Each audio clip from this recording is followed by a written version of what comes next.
con ella. O sea, yo tenía que dar originalmente ayer, pero he tenido un pendiente, que no podía excusarme, y cambiamos los horarios y lamentablemente ella ha tenido un inconveniente, o sea, ha tenido un problema serio y no ha podido entrar a la clase.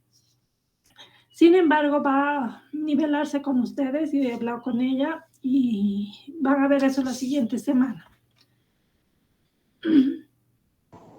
Está bien, doctora.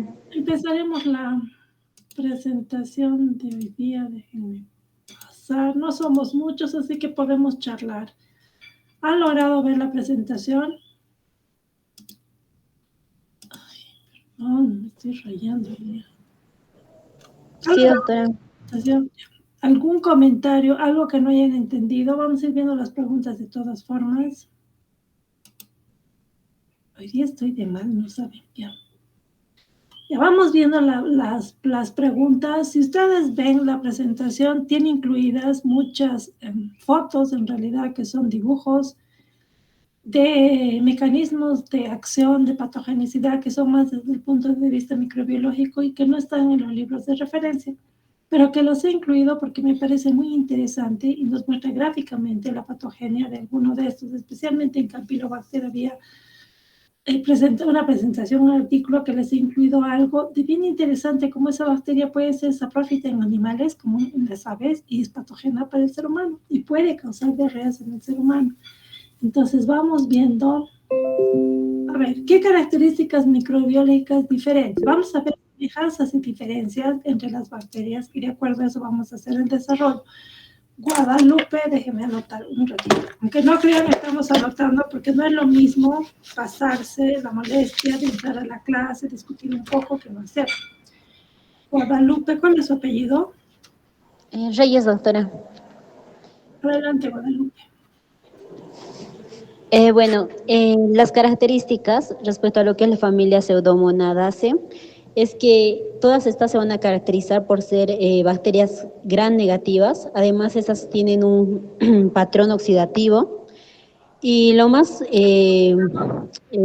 característico es que tienen, bueno, que son patógenas oportunistas. Todas. Interrumpa, Guadalupe. Hoy día no vamos a ver pseudomonas, por eso les pido mil disculpas. Hoy día vamos a ver Campylobacter, Helicobacter y lo que teníamos que ver ayer es lo que les decía al principio, que habíamos cambiado las clases con la doctora Cejas. Ella daba ayer pseudomona y hoy día dábamos esto, pero y bueno, sucedió lo que ha sucedido, así que vamos a hacer hoy día Campylobacter, Helicobacter y Vibrio. Las pseudomonas son los no fermentadores que van a ver con la doctora la siguiente semana. ¿Está bien? ¿Se entendió? Guadalupe. Oh, sí, doctora, está bien.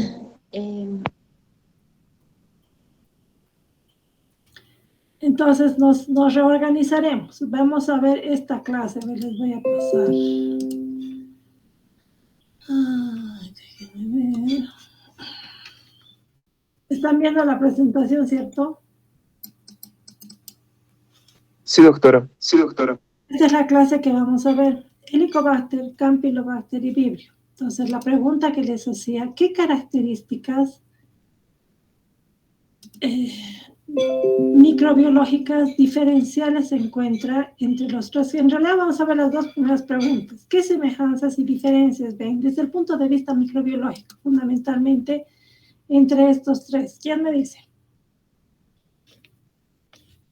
Al establecer esas semejanzas y diferencias, ya vamos a tener un claro conocimiento de las características básicas. Luis Felipe Guzmán.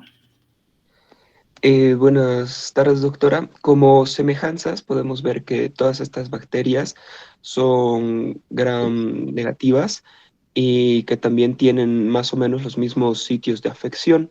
Y como diferencias, una de las diferencias más marcadas es que la bacteria Campylobacter tiene una forma única, tiene una forma como una S, como una ala, que nos permite diferenciarla. Ya, vamos entonces en orden, si vemos algo que ha mencionado. Las tres son bacilos, estamos de acuerdo. Los tres son gram negativos. Si tuviéramos que analizar la morfología, o sea, la forma de estas tres bacterias, ¿qué podrían tener de semejante?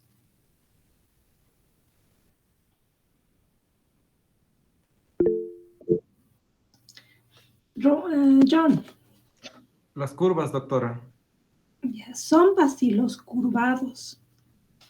Pero, como dice Luis Felipe, si bien son curvados, pueden tener una sola curvatura, fíjense aquí como Vibrio cólera, o pueden tener dos curvaturas que le asemejan a una S o también la describen como las alas de una gaviota, que es Campylobacter. Esas ya son semejanzas desde el punto de vista morfológico, pero bien específicamente hay diferencias. Lo mismo que el Helicobacter, que puede tener más de una curvatura. El que tiene una sola curvatura y parece una coma es Vibrio. Estamos de acuerdo. ¿Qué otras semejanzas o diferencias pueden encontrar entre estas tres bacterias?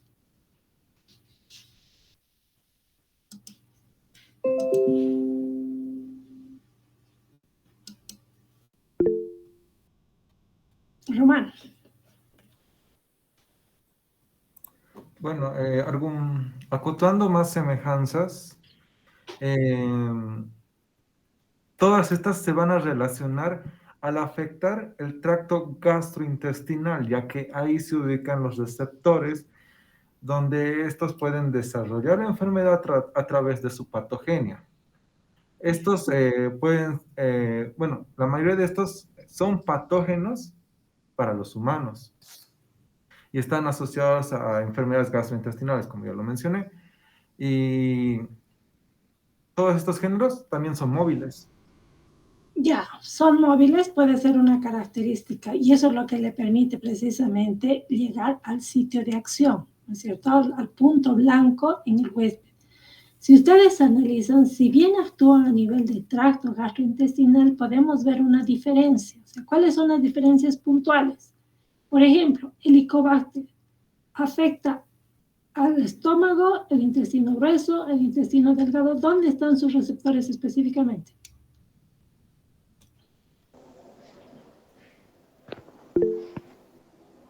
Guadalupe.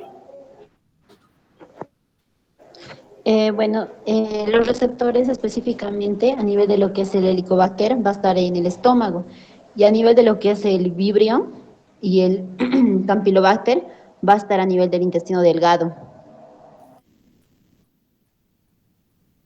Ahí tenemos. Y ahí les ponía esa presentación, ¿no es cierto? El Helicobacter tiene como blanco el estómago.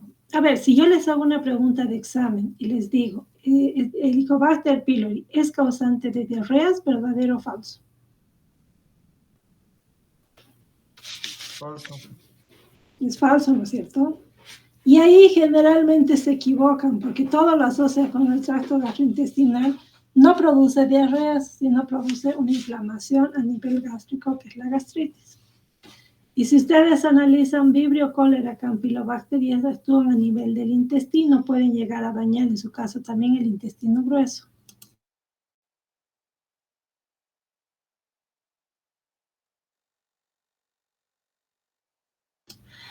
¿Ya? Entonces, esas serían nuestras diferencias. ¿Qué otras semejanzas o diferencias podrían encontrar desde el punto de vista ahora microbiológico, desde el punto de vista de su metabolismo? Probablemente que haya diferencias entre uno u otro, semejanzas entre los tres. José Luis Guamán.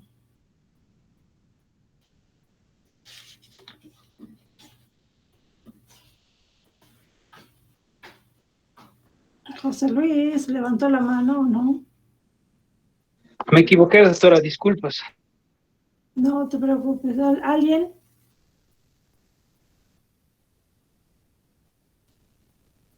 Si han revisado en la presentación está clarito. Por ejemplo, ¿qué capacidad tienen estas bacterias de utilizar como fuente nutritiva los hidratos de carbono?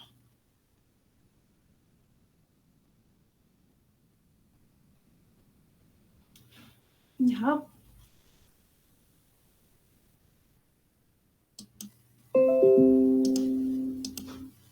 ¿Nadie?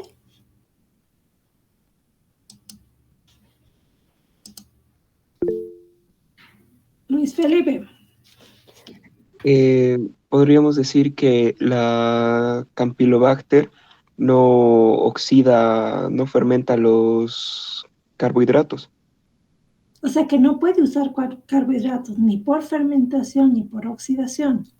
Campylobacter. ¿Qué pasa con el Helicobacter y qué pasa con Vibrio?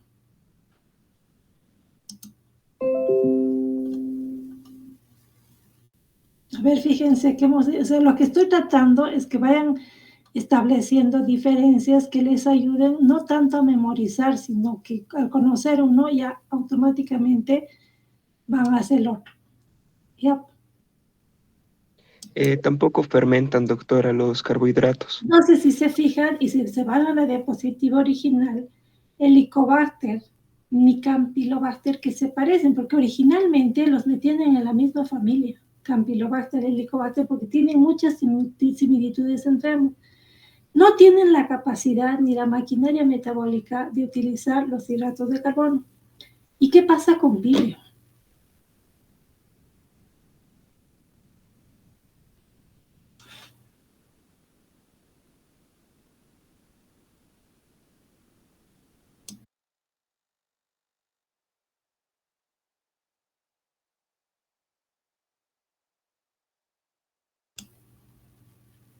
¿Cómo es? ¿Pueden usar azúcares, los Vibrio?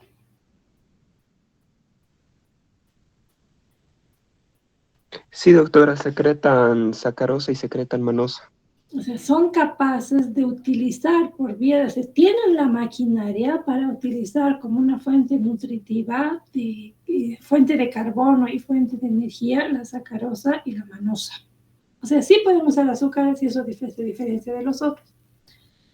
Hay otra característica que es bien interesante y común, microbiológica, entre los tres géneros. ¿Cuál será? A ver, vayan comparándose. Quiero que vean. Espérenme un ratito. Que los tres son anaerobios. No son anaerobios, ¿ah? O sea, no son anaerobios obligados. Son facultativos, que es muy diferente a decir que solamente son anaerobios, correcto. Pero hay una característica más que le permite utilizar, o sea, vivir bien en condiciones aerobias. ¿Cuál será?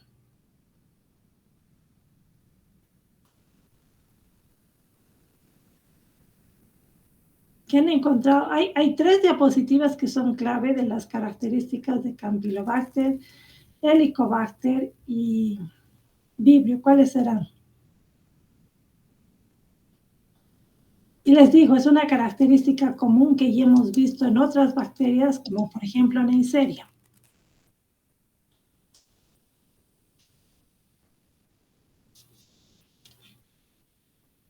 A ver, comparen, ¿qué tiene además de común estas tres?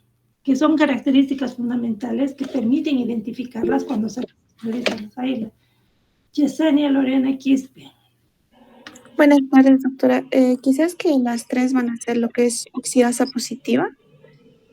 Y si no me equivoco, Campylobacter y Helicobacter son catalasa positivas. Catalasas positivas, pero lo común entre los tres es la oxidasa positiva. Entonces, si ustedes van viendo la diapositiva que hemos visto al principio, ¿qué características comunes tiene entre las propiedades microbiológicas fundamentales que permiten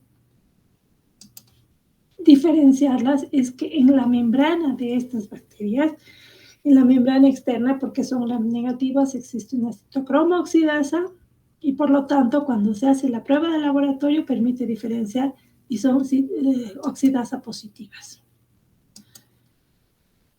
¿Cuáles son las puertas de entrada o pueden ser las puertas de entrada de estas bacterias en el ser humano?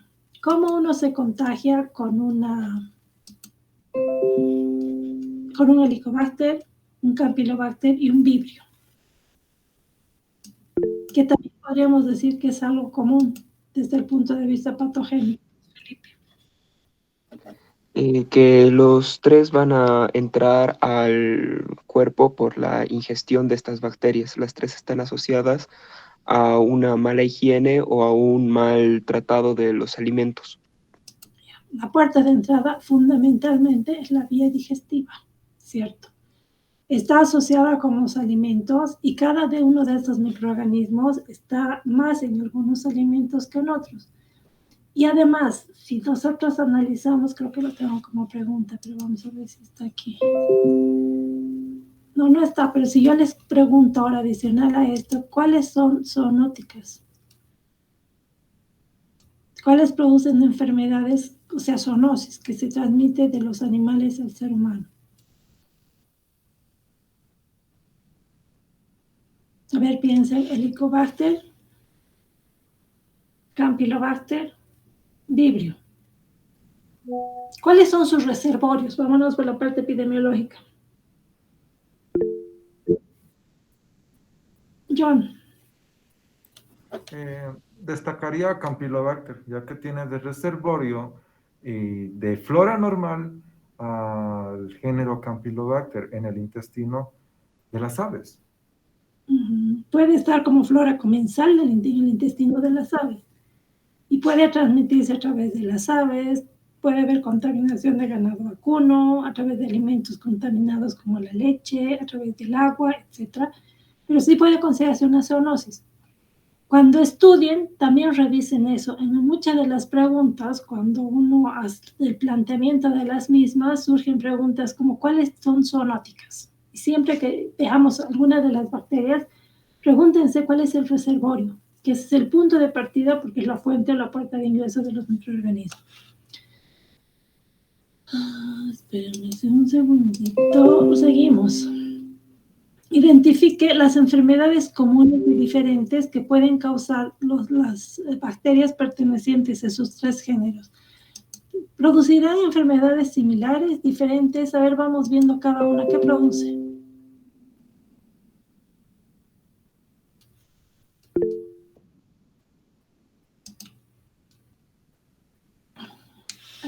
Luis Felipe y después John.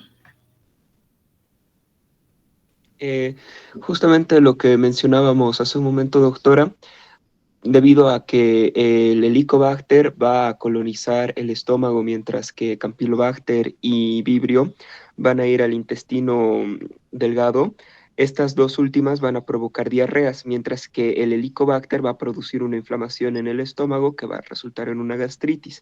Entonces, como común, tendríamos que las tres bacterias van a tener algún tipo de afección en el sistema gastrointestinal. Y como diferencia podríamos tener las características en las diarreas causadas por un Vibrio y un Campylobacter, y que la Helicobacter directamente no va a producir una diarrea, sino una gastritis. Y el mecanismo por el que producen la diarrea, que es diferente, ¿no es cierto? Que vamos a ver que lleva más a la patogenia.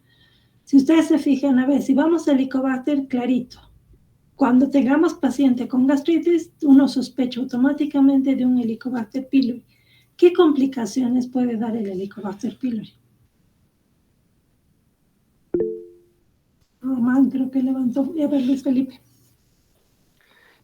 Como complicación del Helicobacter pylori tenemos que está asociado con algunos tipos de cáncer. Ya, básica fundamentalmente. ¿Campylobacter se ha asociado con procesos neoplásicos o cáncer?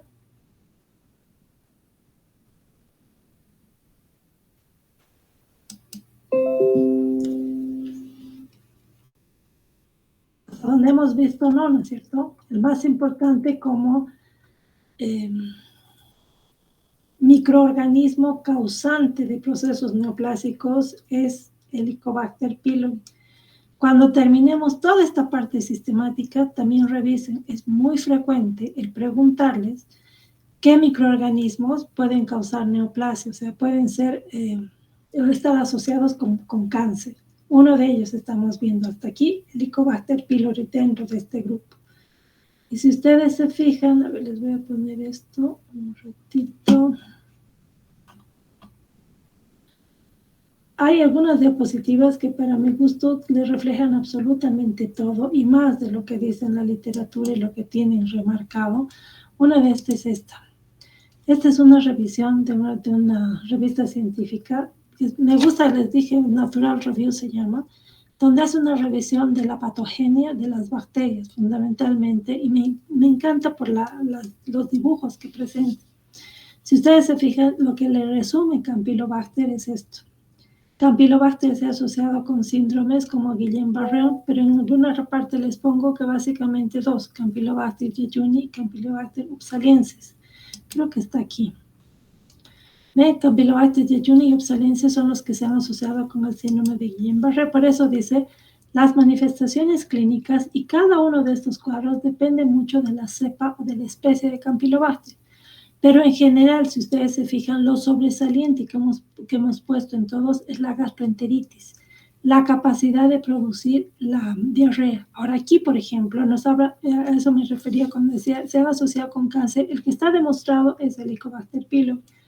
En Campylobacter existe como un signo de interrogación porque hay algunos estudios que pretenden asociar, pero no hay nada dicho. O sea que nosotros nos quedamos con que solamente dentro de este grupo el Helicobacter pylori es el que se ha asociado con cáncer. Y todos estos cuadros clínicos como bacteriemia, septicemia son capaces de ser producidos, pero les he aclarado en una diapositiva anterior que eso depende de cuál especie de Campylobacter estemos hablando. En el caso de... A ver, déjenme de ver de Helicobacter. En Helicobacter pylori hemos visto que básicamente la gastritis es lo más importante y como puede dañar la pared a nivel del gástrico, puede producir las úlceras que pueden ser sangrantes y está asociado con adenocarcinoma y con el famoso MALT, los linfomas de linfocitos ver el tejido linfoide asociado a la mucosa gástrica.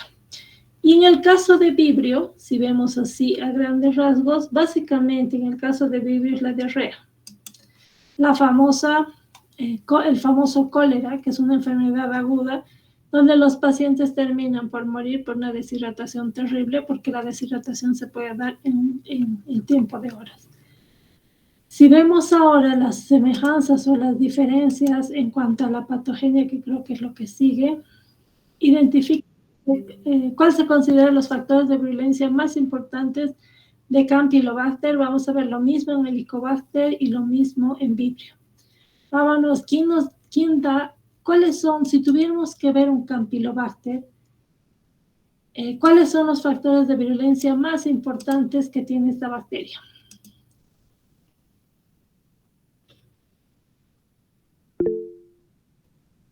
Guadalupe. Bueno, respecto a lo que es la patogenia, estas en conjunto se van a caracterizar primero por lo que es la capacidad de adherencia. También se van a caracterizar por su capacidad de alterar las microbiosidades intestinales. Y debido a esto va a haber un estímulo de lo que es la síntesis de interleucina, especialmente de lo que es la interleucina 8. Y consecuentemente va a haber una atracción de neutrófilos, células dendríticas, macrófagos que van a capturar la bacteria y van a determinar la activación del factor nuclear potenciador de las cadenas ligeras. Todo esto se va a traducir en una inflamación, daño celular y diarrea, que es lo que va a estar caracterizando en general a los tres géneros de bacteria. Ya, pero en este caso específicamente ese es el mecanismo, porque hay una transitosis, la bacteria es capaz de invadir, capaz de inducir la síntesis de citoquinas. En esta bacteria fundamentalmente la interleuquina 8 se ha visto que tiene una acción y que puede ir a modificar la expresión génica y la liberación de mayor cantidad de citoquinas y otras moléculas proinflamatorias, inflamación y liberación de líquidos, ¿no es cierto? Si ustedes se fijan en la presentación, les voy a compartir esa pestaña. Esta es un resumen que hago y si ustedes analizan, no tiene gran cosa, o sea, no tiene factores de virulencia como en otras bacterias donde producen toxinas, enzimas, etcétera, sino que lo que hacen básicamente es centrarse al interior de las células, eso es lo que les decía hace rato.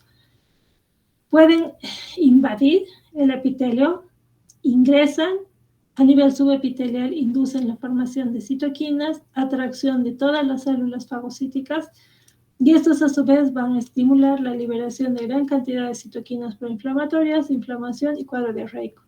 Y fíjense lo interesante, el artículo completo de esto es bien interesante. Han descrito específicamente y han establecido la comparación entre lo que sucede en el intestino del ser humano versus los polios específicamente. Y si ustedes se fijan, si bien también entran por transitosis, liberan citoquinas proinflamatorias, pero de alguna manera se va a desestimar, o sea, no se produce, como en este caso, la liberación de gran cantidad de citoquinas proinflamatorias, sino que al parecer hay un tipo de tolerancia y entonces las bacterias se van a mantener colonizando y como comensales y van a ser benignos para estas aves. ¿Cuál es el problema? Que a través de los alimentos, estas aves, o mejor dicho, estas bacterias en las aves puedan pasar al ser humano y la patogenia en el ser humano es diferente. Y ahí es donde les resumí los factores de virulencia, que no hay gran cosa. Algo que es bien importante es la capacidad de adherencia. Se ha visto que pueden mimetizarse. Y me acuerdo que les he puesto, a ver, déjenme ver. Esta también es bien interesante.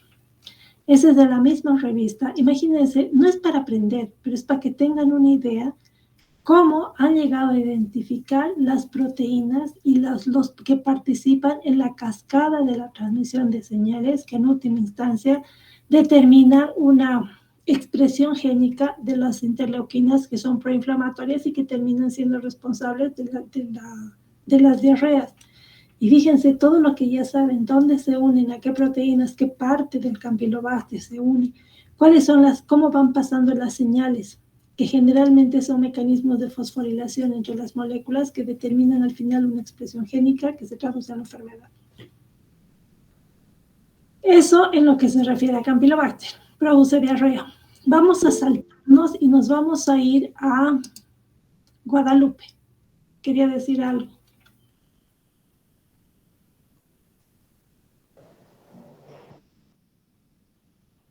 Entonces nos vamos a saltar. John, ¿quería decir algo?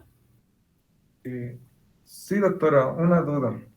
Se mencionó que Campylobacter, como va a estar en lugares con poco saneamiento, alimentos contaminados y aguas contaminadas, se asoció a esta que puede colonizar amebas de agua dulce. Sí. Entonces, en este caso habría doble infección por 2 microorganismos y doble patología. A ver, no se ha visto que las amebas como tal sean la fuente de infección al ser humano, pero pueden mantenerse viviendo en esos reservorios en las amebas. Solo Entonces, para vivir. claro, es un reservorio, se lo ha descrito como reservorio, porque hasta donde yo he leído, no son las amebas las que nosotros ingerimos y ahí están los Campylobacter, sino que al parecer, ¿cómo pueden sobrevivir en el agua, por ejemplo? Que han encontrado que pueden vivir dentro de las amebas. Es como un reservorio para estas bacterias.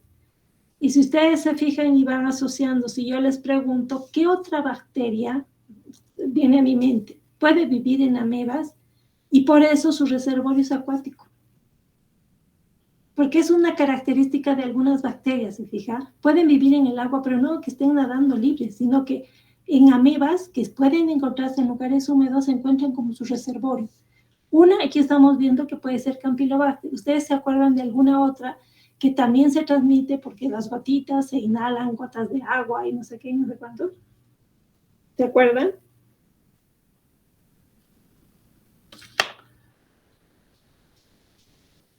¿Se acuerdan de esa clase donde han ido de campamento, que tenían aire acondicionado y demás? ¿Qué bacterias están asociadas a una infección por vía respiratoria por inhalación de gotitas de agua? Por ejemplo, las que salen a partir de estos tanques de refrigeración del aire acondicionado. Legionela. ¿Se acuerdan? Entonces las amebas, más que ser la fuente de infección directa, es el reservorio o el nicho en lugares acuáticos de estas bacterias. ¿De acuerdo? ¿Alguna otra duda? En realidad la clase deberíamos hacerla así, más con dudas que otra cosa. Luis Felipe. Una duda, doctora, y en relación a estas bacterias que sobreviven en amebas, ¿se ha visto que puedan causar que las amebas tengan algún efecto diferente en el ser humano? Porque también el ser humano puede ser colonizado por las amebas. Entonces, ¿qué sucedería si una ameba que, por ejemplo, está como huésped de un Helicobacter pylori afectara al ser humano? ¿Habría alguna diferencia en la enfermedad que producen? ¿Produciría una enfermedad conjunta? Mire, no he visto, o sea, no he leído, hasta ese punto no he llegado. No he visto qué efecto podía tener la ameba misma. He llegado a leer el artículo donde están los reservorios de Campylobacter, pero si vemos, o sea, si me atrevo a hacer un análisis en base a lo que sé, si se fijan, depende de la ameba. Hay amebas de vida libre y hay amebas que pueden ser patógenas y no para el ser humano. Entonces, si lleva el Helicobacter, habría que ver también la dosis infecciosa. Acuérdense que para que estas bacterias, hablando de bacterias, no nos vamos a meter con los parásitos, que eso va a depender mucho del tipo de ameba, pero acuérdense también una característica fundamental y que se les ha ido dando y que si analizamos está en la presentación. Estas bacterias, para que den lugar a un cuadro clínico y efectivamente generen una diarrea, por ejemplo, tienen que tener una dosis infecciosa. ¿Se han fijado cuando se les pone? A ver, les voy a dar, por ejemplo, aquí. 10⁴, ¿verdad, doctora? Depende de la bacteria. Por ejemplo, en el caso de Vibrio, todo depende de en qué vehículo ha ido. Por ejemplo, en Campylobacter, sí, como estamos hablando, como necesitamos como 10.000 bacterias que entren y que actúen a nivel de los receptores blanco iniciales. En el caso de Vibrio cólera, por ejemplo, es 10⁻10 si ha entrado en agua. Pero si ha entrado un alimento que protege a la bacteria de la acidez gástrica, vamos a necesitar menos, 10⁻2 a 10⁻4. En el caso de Campylobacter también tenemos una cantidad mínima, la dosis infecciosa que les he puesto de 10⁻4. Entonces, si usted se fija, también tiene que cumplirse ese requisito. Esa es la dosis infecciosa. O sea, si dosis infecciosa significa que para poder causar enfermedad, uno tiene que comerse, en otras palabras, 10⁻4 microorganismos. Entonces, si se fija, tendríamos que ver si ese requisito se cumple. Si, la verdad que no he llegado hasta ese punto de ver cómo podría afectarnos la ameba que tiene las Campylobacter adentro. Hasta donde yo he leído y he visto, se considera más que todo un reservorio y a partir de ese reservorio puede contaminar agua, puede contaminar animales y a partir de ahí o el contacto con heces de otros pacientes contaminados se la contaminación de un paciente. De acuerdo, pero si hacemos el análisis en base a sus dudas, consideren que no solamente es la presencia de la bacteria, sino también la dosis con que la bacteria llega al paciente. Sería interesante buscar, cuando me dé tiempo voy a leer más, son N de artículos, ¿no saben? Cuando uno busca, uno se pierde, entonces hay que tratar de seleccionar lo más representativo. Pero es una buena pregunta, déjenme ver si indago más sobre eso. ¿De acuerdo? Si nos vamos, esa es la forma en que causa la diarrea Campylobacter. Ahora, Vibrio también causa diarrea, pero ustedes han visto que la forma es diferente. Y esa es la que nos resume. Si ustedes se ponen a pensar, en Campylobacter sí es invasivo. Está claro, ¿no es cierto? Acuérdense, Campylobacter se une, transitosis, nivel subepitelial, estimulación de las citoquinas. Vibrio cólera, ¿será invasivo? Por lo que ustedes han visto. John. No, doctora, su mecanismo patogénico no va a depender de la bacteria, sino de su toxina. Entonces, si ustedes se fijan, los dos causan diarrea. Los tipos de diarrea son diferentes. El mecanismo patogénico es diferente. Campylobacter invade inflamación, citoquinas, proceso inflamatorio y diarrea. En cambio, en el cólera, ¿qué es lo más importante? La toxina que produce. y que tiene una composición química un tanto diferente a las toxinas que hemos visto hasta ahora. ¿Se acuerdan que la mayoría que hemos visto eran toxinas que tenían 3 cadenas polipeptídicas? Aquí tenemos las subunidades B, que son 5 subunidades, son 5 cadenas polipeptídicas, y la subunidad A. La subunidad B es la que se une a receptores específicos. Por ahí tenía una diapo. Aquí.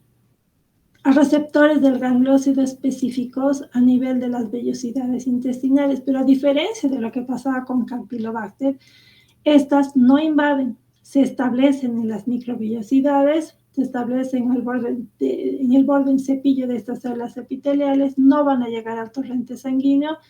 ¿Y qué es lo que van a hacer? Esta B positiva, por eso me gustaba. Si se fijan, se unen al receptor del gangliósido GM1, la subunidad B.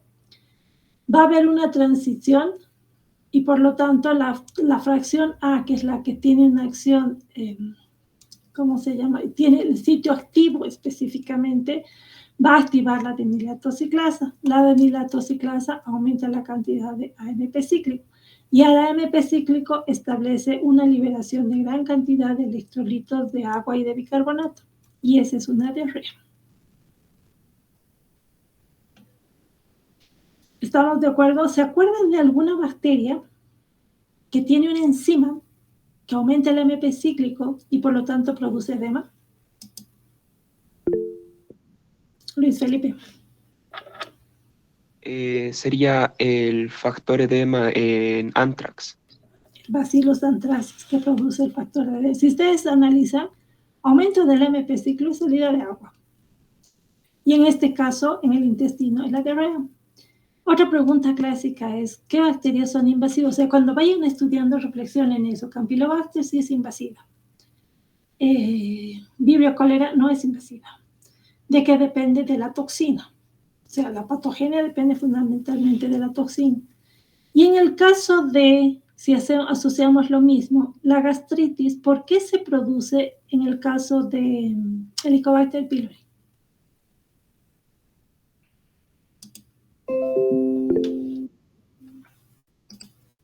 Guadalupe. Bueno, esto va a estar más en relación a lo que es su patogenia, y es porque va a haber un bloqueo de la producción del ácido por la proteasa más que todo, y esto va a neutralizar lo que es el ácido gástrico. Si yo les preguntara, Helicobacter pylori, ¿es sensible o es resistente? Espérense, esta me gusta. ¿Es sensible o es resistente a la acidez gástrica? ¿Cómo puede vivir en un ambiente donde el pH es... Ay, me está llamando. ¿Cómo puede vivir una bacteria donde el pH es de cuánto? ¿Cuánto es el pH del estómago? 4,2. Llega hasta 2, ¿cierto? ¿Cómo puede vivir una bacteria en ese pH? John. Gracias a sus factores de virulencia, en este caso el Helicobacter pylori tiene la capacidad de secretar lo que es ureasa, lo cual forma amoníaco, y supongo que este va a funcionar como un buffer y va a amortiguar el medio en el cual esté la bacteria, en el estrato profundo de la mucosa, haciendo que este lugar esté en un pH neutro. Claro, si ustedes se fijan en el estado profundo, en el estrato profundo de la mucosa, y hay un pH más alcalino. Y a eso súmenle, aquí tengo eso, y a eso súmenle que sea capaz de desdoblar la urea y formar amoníaco, que es alcalino, va a alcalinizar el medio. Ahora, ¿por qué produce inflamación? Porque hay destrucción celular. ¿Y por qué hay destrucción celular?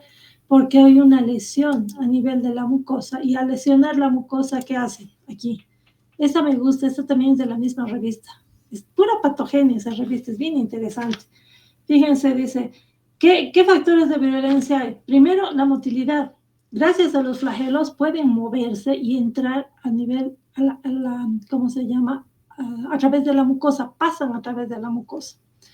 Se van a proliferar generan un ambiente que sea alcalino y al final van a terminar destruyendo toda la parte de la mucosa. Y por lo tanto, el amoníaco que participa en eso, que es lo que ellos generan con la ureasa, destruye toda la mucosa y van a exponer todas estas células al pH ácido. Y el pH ácido, ¿qué va a hacer? Va a dañar como las células a nivel del gástrico, y eso va a generar la formación de úlceras y muchas veces las úlceras sangrantes. Entonces, cuando ustedes vean la patogenia, está relacionada estrechamente con los factores de virulencia que tiene. Esto me gusta porque les resume la patogenia. Bloquean la producción de ácido, neutralizan el ácido gástrico, se mueven gracias a sus flagelos, se mueven y pueden adherirse a las células del huésped.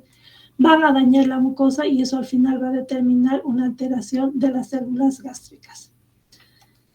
Y los mismos factores que tiene esta bacteria que pueden inducir la liberación de citoquinas, y nuevamente empezamos a mencionar la interleuquina 8. ¿Ya? Y eso resume todos los factores de virulencia. ¿Saben qué? Me están llamando. Nos aceleraremos un poquito el proceso. A ver, ¿qué más nos faltaba? De todas las pruebas de laboratorio que ayudan al diagnóstico de enfermedades, ¿cuáles son las directas e indirectas? Y esa pregunta la has hecho a propósito porque a veces hay mucho error en el diagnóstico de una gastritis por Helicobacter. Guadalupe. Bueno, en laboratorio van a estar disponibles dos tipos de pruebas, lo que serían las pruebas directas y también las indirectas. Entre lo que son las directas, estas pues van a consistir en buscar al microorganismo, para lo cual vamos a usar lo que es biopsia, puede ser también cultivo, PCR, también la prueba de lo que es la ureasa en el alimento, o también lo que es la detección del antígeno en las heces fecales. A nivel de lo que son las pruebas indirectas, aquí más que todo vamos a usar lo que son pruebas serológicas, es decir, técnicas que van a determinar lo que es la inmunoglobina M y también la G y la A. Ya, eso sí creo que nos queda claro, ¿no es cierto? Las pruebas directas buscan a la bacteria. La prueba del aliento es una prueba que no es invasiva, es bastante útil. Una biopsia es una prueba directa, que también es útil, es sensible. El problema es que es invasiva, porque se necesita ingresar y sacar un fragmento del tejido gástrico para hacer el estudio. Lo mismo que el cultivo, hay que entrar hasta el estómago, sacar una muestra, una biopsia, se puede cultivar, hacer una tinción. Y las pruebas indirectas solamente muestran la serología, o sea, la presencia de anticuerpos. El peor diagnóstico que pueden hacer en una gastritis es solamente usar serología indirecta. ¿Cuál es una prueba no invasiva que es bastante útil? La detección de antígeno en heces fecales, o sea, buscar a H. pylori en las heces fecales. Seguiremos, por favor. Identifique los factores de virulencia, y hemos visto. La toxina, y hemos visto. ¿Cuáles son los reservorios de Vibrio cólera? A esta pregunta les he añadido porque ha aumentado un poquito más de lo que teníamos originalmente en el libro. ¿Cuáles habían sido los reservorios de Vibrio cólera?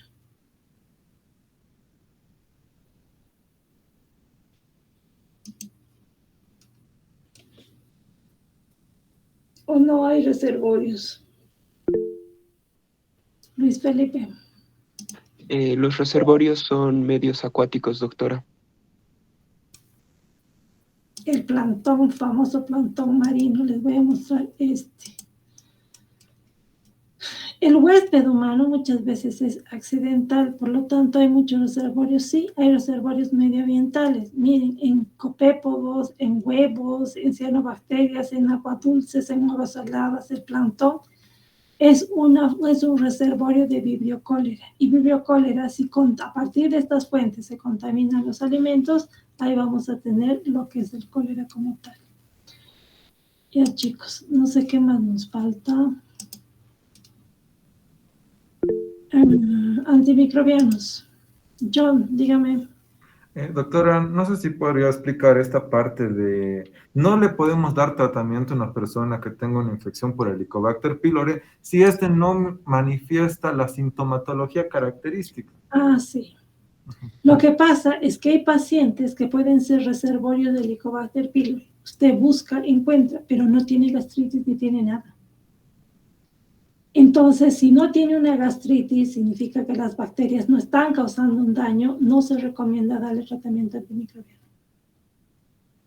Ahora, en otras palabras, si solamente hay infección y no hay enfermedad, no se recomienda dar el tratamiento. ¿Eso qué significa? Que es posible que encontremos un Helicobacter pylori. Por ejemplo, les voy a decir, hay estudios que han mostrado que en la placa dental pueden encontrar Helicobacter pylori. No necesariamente en el estómago, en la placa. Probablemente tenga, pero no causa una enfermedad. O sea, ese paciente no tiene gastritis. No se recomienda darle todo un tratamiento. Acuérdense que el tratamiento incluye además inhibidores de las bombas de protones. Disminuimos la acidez, le damos un antimicrobiano y el tratamiento generalmente es agresivo y tiene varios efectos colaterales. Entonces, ¿qué se recomienda? Que dar cuando este paciente está enfermo. O sea, cuando tiene manifestaciones clínicas. ¿Se entendió? Sí, doctora. Ya tenemos, y si terminamos, ¿qué políticas podrían ustedes aplicar después de ver todas las semejanzas y diferencias entre las bacterias?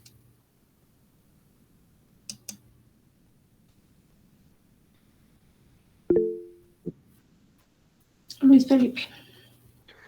La principal política sería que se debe tratar de controlar de mejor forma el agua y los alimentos que llegan al consumo de la población, porque va a ser por estos medios que que la bacteria va a ingresar en el huésped.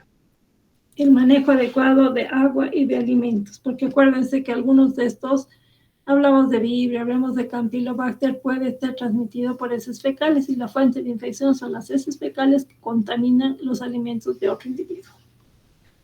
Ya chicos, con eso hemos terminado. Cualquier duda, ya saben, pueden subir a la plataforma, podemos ver la siguiente semana, si tuviéramos alguna duda más. Así que nos estaríamos viendo la siguiente semana, creo que yo con clamidias.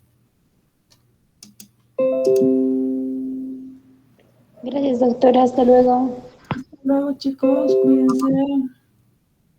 Hablamos la siguiente semana. Doctora, disculpe. Dígame, John. El día de mañana pasa clases con algún grupo, disculpe. Sí. ¿Y si es así, a qué hora? A las 9:45, a la misma hora, 9:45, 11:15. Sí, es que olvidé mi texto de hoy día. Sí, Román.